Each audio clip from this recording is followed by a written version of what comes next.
Hi, this video is about question number 3, choosing a care provider with specifics about your community if applicable.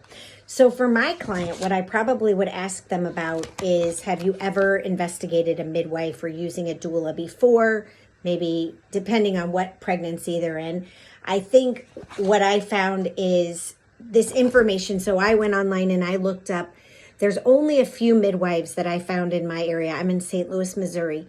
And so there aren't that many, what I can tell, practicing midwives here. And I live in a community of about, over 2 million people in my metro area. And we have a lot of hospitals here in St. Louis. We have Barnes Jewish Hospital, which is huge. We have St. Louis University Hospital. We have Mercy Hospital.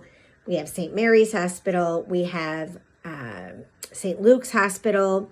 We have Missouri Baptist Hospital. So we have a lot of hospitals here. Now, the doula community is bigger, and I did interview a doula, and she does prenatal and postnatal work, and we actually have a St. Louis Doulas website that we can join. I think it's $45 a month, and you can join that, and then your name gets put on this website, and you can do prenatal, you can do postnatal, and you can also do miscarriage support.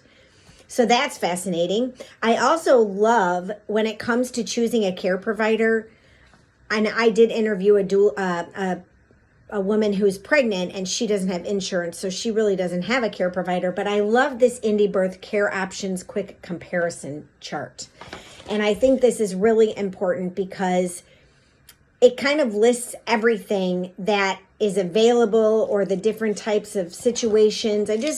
I like how everything is kind of written out for us to be questioning our clients on what they desire, because I know from my personal experience, I didn't have all this information, and it is important to choose a care provider. And actually, I did have a conversation with these women in a coffee shop the other day. She had a 7-month-old baby, and I asked her some questions and told her I was a doula.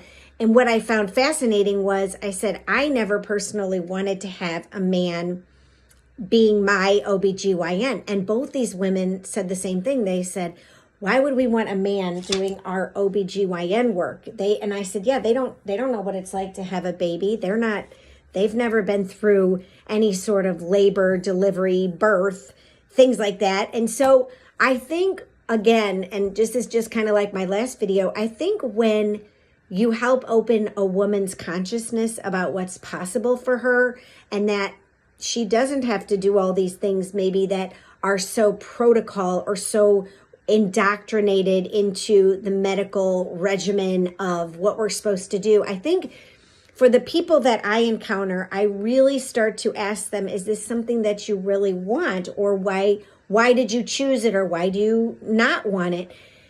And so by choosing a care provider, I think it's important, all the questions we can ask about what you desire your labor and birth to look like. And what do you want it to feel like, right? How do you want to feel? And I know that's something else that IndieBirth taught me was, how do I feel about this or that? And what kind of decisions am I going to be making? And how can I be equipped to be using my voice and to be very vocal and very firm and staunch about what I want to experience in my labor and my birth? So those are some suggestions that I would give my clients.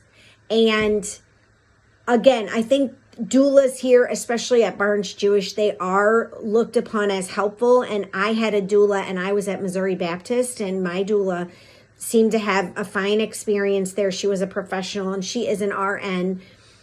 Yet I definitely believe that my St. Louis metro area is probably utilizing doulas more than midwives. And I don't know a lot of women who've had a home births.